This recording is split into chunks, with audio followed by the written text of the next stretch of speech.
जैसा कि अभी प्रेमी जी ने बताया कि कल 24 नवंबर संगत समतावाद के लिए बड़ा ही महत्वपूर्ण दिन है। सत्पुरुष महात्मा मंगत राम जी के कारण ही हम सब एक छत के नीचे आज बैठे हुए हैं।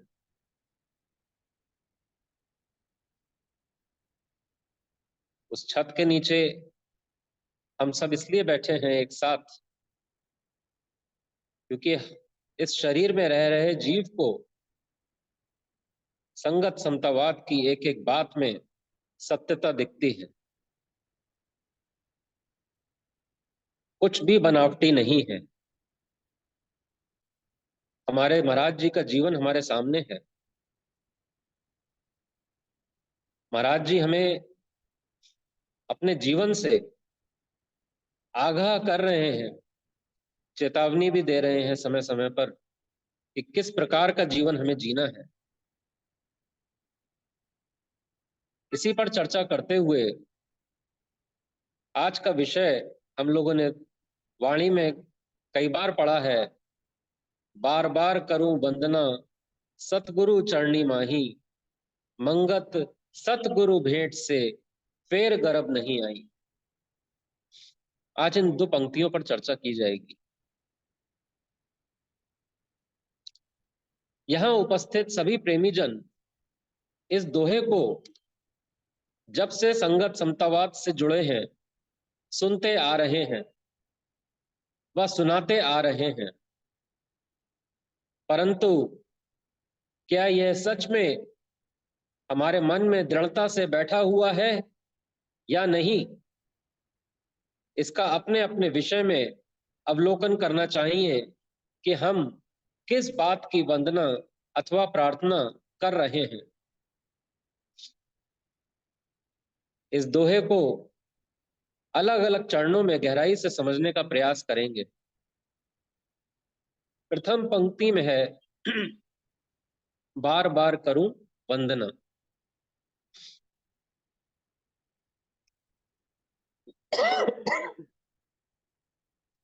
क्षमा चाहूंगा, थोड़ी सी अस्वस्थता भी है, गला थोड़ा सा दिक्कत दे रहा है।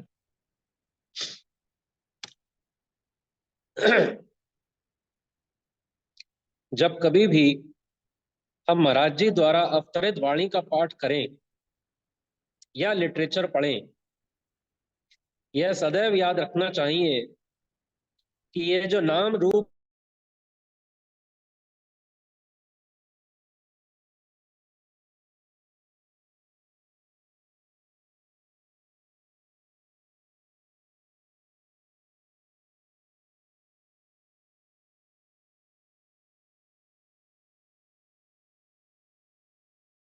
रुक गई थी।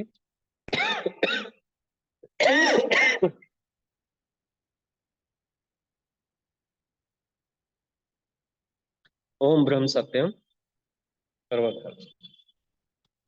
सर्वदा जी। जब कभी भी हम महाराज जी द्वारा अवतरित वाणी का पाठ करें या लिटरेचर पढ़ें, यह सदैव याद रखना चाहिए कि यह जो नाम रूप गुण इस शरीर का नजर आ रहा है, मैं वो नहीं हूं, बल्कि इस शरीर से भिन्न सत्ता हूं जिसको जीव कहा जाता है। वो जीव ईश्वर का अंश होने के बावजूद भी इस शरीर रूपी पिंजरे में कैद है। कैद में क्यों है? क्योंकि जीव ने अपनी सांसारिक इच्छाओं का जबरदस्त तरीके से फैलाव किया हुआ है और उन इच्छाओं को पूर्ण करने के लिए शरीर की आवश्यकता है।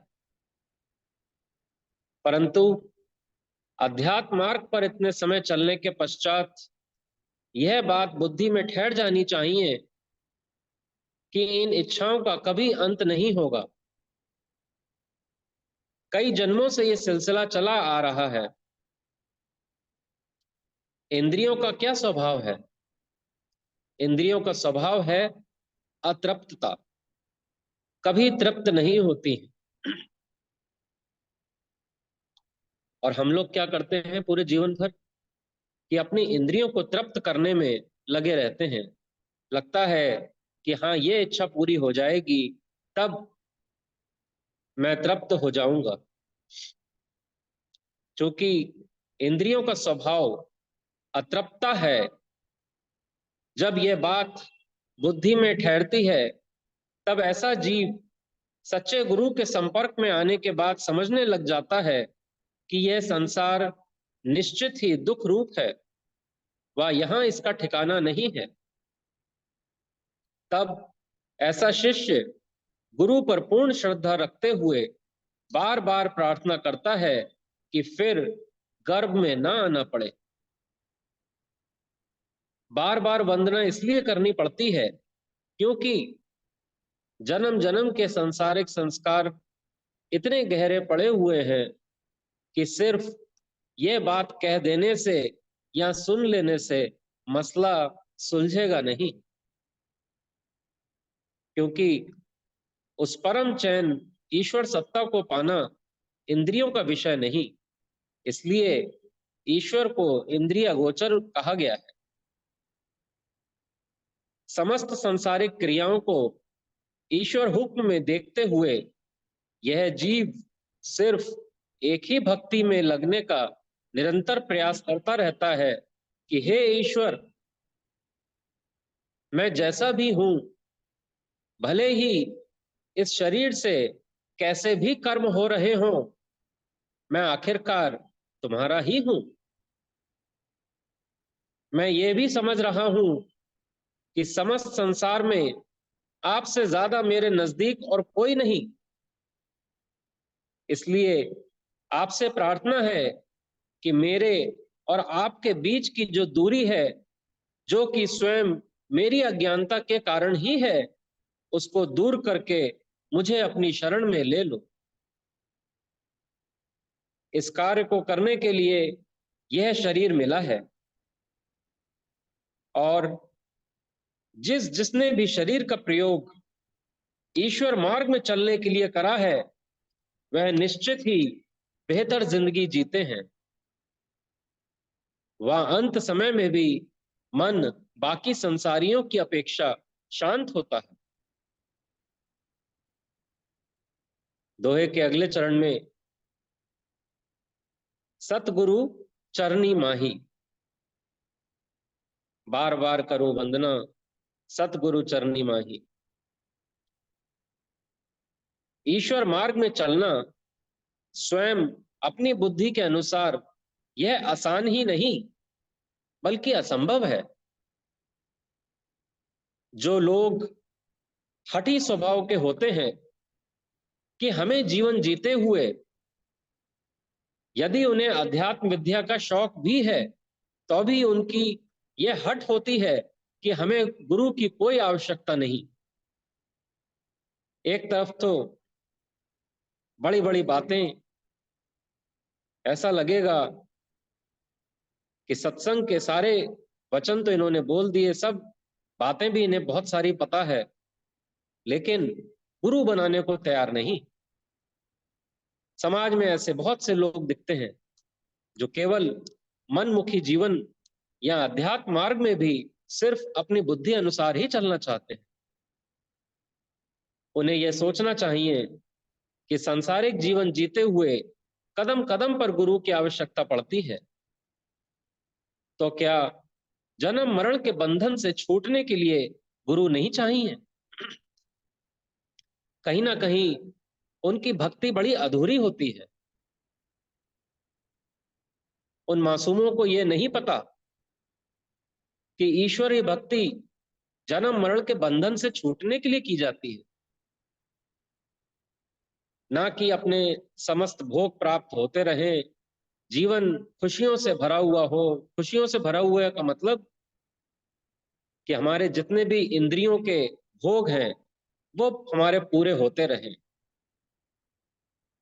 ईश्वर को भी एक असला बना लिया है कि हाँ, ईश्वर की अगर वो पूजा कर रहे हैं तो ईश्वर उनकी मनोकामना जरूर पूरी करेंगे, ऐसा ख्याल रखकर ईश्वर की पूजा की जा रही है। अब ये सोचें कि जब सत्संग का स्वाध्याय नहीं करेंगे तब ये बात तक नहीं पता चल रही है कि ईश्वर की पूजा क्यों की जा रही है। तो यही बात कही जा रही है कि जन्म मरण के बंधन से छूटने के लिए क्या गुरु नहीं चाहिए? अहंकार की अधिकता के कारण ऐसे जीवों का ये विचार नहीं बन पाता है। उन्हें पता ही नहीं कि वो कितने घोर अहंकारी हो चुके हैं। तो निष्कर्ष ये है कि गुरु तो चाहिए, और वो भी सच्चा गुरु। तभी तो कबीर जी ने गुरु की महिमा का वर्णन करते हुए कहा था, गुरु गोविंद दो खड़े काके लागू पाए, बलिहारे गुरु आपने गोविंद दियो दिखाए। बगैर गुरु के गोविंद के दर्शन हो जाएं, ऐसा संभव ही नहीं है प्रेमियों। इसलिए एक सच्चा गुरु ही हमारी यह आध्यात्मिक यात्रा या ईश्वर से मिलन करवा सकता है। असली गुरु की खोज का चाव मन में होना चाहिए, जिनको अभी पूर्ण गुरु की प्राप्ति नहीं हुई है। बहुत सारे संसारी आपको मिलेंगे कि हाँ, ईश्वरी मार्ग पर चलने का शौक तो है, परंतु पूर्ण गुरु नहीं मिले हैं। तो हमारे गुरुदेव ये कहते हैं कि मन में तुम्हारे ये इच्छा प्रबल होनी चाहिए कि हे ईश्वर, मुझे एक पूर्ण गुरु जो हाथ पकड़ के मुझे चलाने वाला मिल जाए, तब मेरा ये मार्ग या मेरी जो खोज है वो पूरी हो। परंतु हम सब स्वयं सोचें कि हम सभी कितने भाग्यशाली हैं जो पूर्ण गुरु की प्राप्ति इस जीवन में हुई है। परंतु प्रेमियों, सिर्फ गुरु के मिल जाने पर भी कार्य पूरा हुआ ये ना समझे। असली मेहनत तो अब करनी है। काम, क्रोध, लोभ, मोह और अहंकार की अदृश्य मोटी मोटी चादरें हमारे मन पर पड़ी हुई हैं। आश्चर्य की बात यह है कि इनका हमें स्वयं ही पता नहीं था कि इन 5 विकारों की कितनी मोटी चादरें मेरे मन पर पड़ी हुई हैं। पता ही नहीं था अभी तक। इसी कारणवश संसार में जीते हुए एक द्वैत भाव, जो कि लाभ हानि, प्रेम घृणा, अपना पराया आदि इन्हीं सब बातों से घिरा हुआ था। ईश्वर अद्वैत है, उस अवस्था तक पहुंचना आसान नहीं। दांतों से पत्थर चबाने वाला काम जैसा समझे। परंतु निराश या डरने की जरूरत नहीं। पूर्ण गुरु हमारे अंदर के हालात को समझता है। वह हम पर हर वक्त नजर रखे हुए है। मैं भले ही उन्हें इन आंखों से ना देख पा रहा हूं, परंतु वो मुझे हर वक्त देख रहे हैं। इस बात का हमें सदैव याद रहना चाहिए। जगह जगह लिखा तो है कि हम सीसीटीवी की कैद में हैं, नजर में हैं। हमें ये बात ध्यान रखनी चाहिए सतमार्ग में चलते हुए कि हम ईश्वर की नजर में हैं। गुरुदेव प्रेमियों से कहते भी थे, इन्हें हर वक्त अपने अंग संग ही समझें। जिन्होंने गुरु के शरीर रहते हुए पर श्रद्धा बनाई वे भाग्यशाली हैं, परंतु जिन्होंने गुरु के शरीर शांत होने के पश्चात भी गुरु पर और उनके वचनों पर श्रद्धा रखी, वो अत्यंत भाग्यशाली। हम जितने भी उपस्थित प्रेमी जन हैं, हमारा जीवन भी ऐसा ही है। हम में से शायद ही किसी ने गुरुदेव को साक्षात रूप में देखा हो, परंतु हम सब ने गुरु वचनों पर पूर्ण श्रद्धा रखते हुए संगत समतावाद से अपना नाता जोड़ा है। तो इसलिए हमेशा स्वयं को ज्यादा भाग्यशाली मानते हुए अपना मनोबल हमें ऊंचा रखना चाहिए। हमें तो सच्चे गुरु की खोज जो हमारे पिछले जन्मों में कभी रही होगी वो इस जन्म में पूरी हुई है। सच्चे गुरु के विषय में बतलाया हुआ है कि सिर्फ इस मार्ग के विषय में जानने वाले को गुरु नहीं कह सकते, बल्कि जो आत्मलीन हुआ हो वो असली गुरु है। सतगुरु तो अंतर रमे, पल पल करे पुकार, तू आज्ञाकारी होए के घट का पाट उघाड़। तो महाराज जी जो स्वयं पूर्ण ईश्वर रूप है, हमें स्वयं बता रहे हैं कि सतगुरु तो अंतर रमे। जब तू ध्यान में बैठेगा तब एक दिन तुझे पता चलेगा कि गुरुदेव तो अंदर ही निवास कर रहे हैं। महाराज जी स्वयं कहते थे कि इस खल्लड़ को गुरु मान बैठा है, जिस दिन असली गुरु का पता चलेगा तेरा रोम रोम ये सोचेगा कि मैंने सोचा क्या था और असलियत है क्या। यह बात अभी हमारी बुद्धि से परे है। इसलिए शरीर रूप में जो गुरु हमारे समक्ष मौजूद हैं या उनके द्वारा दिए हुए शास्त्र या वचन उपलब्ध हैं, उन पर पूर्ण श्रद्धा रखते हुए अपना आध्यात्मिक व सांसारिक जीवन चलाना चाहिए। इसका तीसरा लाइन आती है, मंगत सतगुरु भेंट से, बार बार करु वंदना सतगुरु चरणी माही, मंगत सतगुरु भेंट से। क्या मतलब है मंगत सतगुरु भेंट से? हमारे अपने अपने द्वारा किए हुए पुण्य कर्मों का ही फल है कि हमें महात्मा मंगत राम जी जैसे पूर्ण गुरु मिले हैं। वह हमारी बुद्धि ऐसी है कि हमें उनके वचनों पर श्रद्धा है, परंतु हमें यदि गुरुदेव की कृपा प्राप्त करनी है तो अपनी अपनी पात्रता का परिचय भी देना होगा। उदाहरण के तौर पर यदि एक पुत्र अपने पिता से सिर्फ प्रार्थना करता रहे कि मेरी ये इच्छा पूरी कर दें या वो इच्छा पूरी कर दें, तब ऐसा कुछ समय चल सकता है। परंतु यदि पुत्र पिता की आज्ञा की अवहेलना करता है, तब क्या ऐसा पिता अपने पुत्र से खुश रह पाएंगे? यही बात हमें समझनी होगी कि हमारे गुरुदेव की हमसे क्या क्या अपेक्षाएं हैं। जितनी जितनी उनके वचनानुसार हम जीवन व्यतीत करते जाएंगे, उतनी उतनी कृपा हम पर बरसती रहेगी। इसलिए गुरुदेव से भेंट का अर्थ उनके द्वारा अवतरित वाणी से भेंट हुई है और उसके अनुसार जीवन बिताना उनकी बात मानना है। वह यही मेरी पात्रता की परख भी है। मैं जितना जितना इन वचनों पे अमल कर रहा हूं वो मेरी पात्रता को दर्शाएंगे, और जितना जितना मैं पात्रता अपनी बढ़ाता जाऊंगा उतना उतना मेरा कल्याण गुरुदेव के द्वारा स्वयं ही होता जाएगा।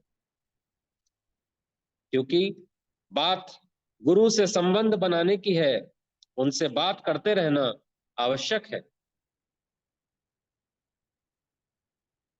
इस दोहे का अंतिम चरण है कि फेर गरब नहीं आई। इसमें फेर या फिर शब्द का इस्तेमाल किया गया है। माने ये जो हमारा ख्याल बना रहता है कि पैदा हुए थे वह एक दिन मर जाएंगे, यह घटना कोई पहली बार नहीं हो रही, कई जन्मों से यह होता आ रहा है।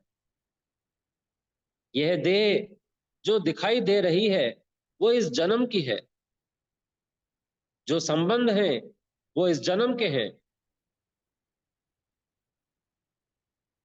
बार बार पैदा होकर मर जाना, जीवन भर भोग भोगना व अतृप्ति में जीवन बिताना व अतृप्त अवस्था में शरीर छोड़ना, गहराई से विचार किया जावे तो निश्चित ही यह सुखदायी नहीं है। इस बात को मनुष्य योनि में विवेक होने के कारण ठीक प्रकार से समझा जा सकता है। ईश्वर से वंदना की जा रही है कि फेर गरब नहीं आई, माने फिर से शरीर की कैद में ना आना पड़े। यह कोई छोटी मोटी बात नहीं है जो हम वंदना या प्रार्थना कर रहे हैं। महाराज जी जो स्वयं ईश्वर रूप थे कहते थे कि ये पिछले 3 जन्मों का फल है। सोचने की बात यह है कि जो पूर्ण ईश्वर रूप गुरुदेव हम सब के बीच में मौजूद थे, जिनका जीवन पूर्णतया कल्याण रूप था, उनको स्वयं इस अवस्था में पहुंचने के लिए 3 जन्म लगे थे। हमें ये सोचना चाहिए कि अभी हम कहाँ खड़े हैं, कितनी लंबी यात्रा है हमारी। हमारे चित्त में यदि इस वंदना या प्रार्थना का महत्व है, तो सोचिए, क्या हमारा जीवन ऐसा ही होगा जैसा कि हम जी रहे हैं? ऐसे जीव जिसकी बुद्धि में ये बात दृढ़ता से बैठ जाएगी, उसके चलने की चाल ही अलग होगी। भले ही प्रारब्धवश शरीर से कैसा भी काम हो रहा हो, चित्त ईश्वर में ही रहेगा। और जब फिर गर्भ में नहीं आना है, संसारी जन्म व मृत्यु के बंधन से छूटना है, तो कमर कसकर तैयारी करनी होगी। महाराज जी कहते हैं पूरी जिद के साथ चलना होगा। जब इस मार्ग पर चलोगे, तब समय समय पर सांसारिक अजगर तेरे सामने खड़े होंगे, जो तेरे को इस राह पर चलने नहीं देंगे। कोई मोहवश, किसी का स्वार्थ है, किसी की कोई और बात है, तो तेरे को बड़ी ही जिद के साथ चलना होगा। महाराज जी द्वारा बताए हुए नियमों को पक्के से जीवन में धारण करना होगा। वह समता नीति जिसने भी नहीं पढ़ी है, तो उसको आज ही पढ़ें। वह जितना ज्यादा से ज्यादा प्रयास कर सकते हैं, अपने अपने बुद्धि व बल से उतना जीवन में उतारने की कोशिश करते रहें, जिससे हमारे रजो व तमोगुणी बुद्धि धीरे धीरे सतोगुणी होती जाए। महाराज जी हमसे क्या अपेक्षा करते हैं? बात फिर गर्भ में नहीं आने की है, तो ये कोई इतना बच्चों वाला खेल नहीं है। महाराज जी कह रहे हैं, यह संसार मन की कल्पना में स्थित है। इस वास्ते जिसकी कल्पना शुद्ध है, उसको हर पहलू से सुख नसीब है। बहुत सी देश सेवा तुम प्रेमियों के सिर पर है। हर वक्त कोशिश सच्चाई की करें। तमाम अपने गुरु भाइयों को सूचित करनी कि तुम लोगों ने एक मुश्किल जीवन वाले के साथ संबंध पैदा किए हैं। अब सोने का वक्त नहीं है, बल्कि जागने का वक्त है। महाराज जी स्वयं कह रहे हैं, देखिए, कह रहे हैं कि तुमने एक मुश्किल जीवन वाले के साथ संबंध पैदा किए हैं, तो ये अब सोने का वक्त नहीं है, बल्कि जागने का वक्त है। सत्संग की प्रीत पैदा करो। तुम प्रेमियों की जिंदगी बहुत सी कुर्बानी वाली चाहते हैं। ईश्वर विश्वास, लोक सेवा और मौत की याद को कभी भी ना भुलाना। प्रेमी जियों, तुम धर्म के रक्षक और देश सेवक बनो। तमाम प्रेमियों को पता होवे कि अभी भी तुम भूले हुए हो। तुमने अपनी जिंदगी की बागडोर एक मुसाफिर के हाथ दी है। अब मुश्किलों को बर्दाश्त करो। अब जिस मैदान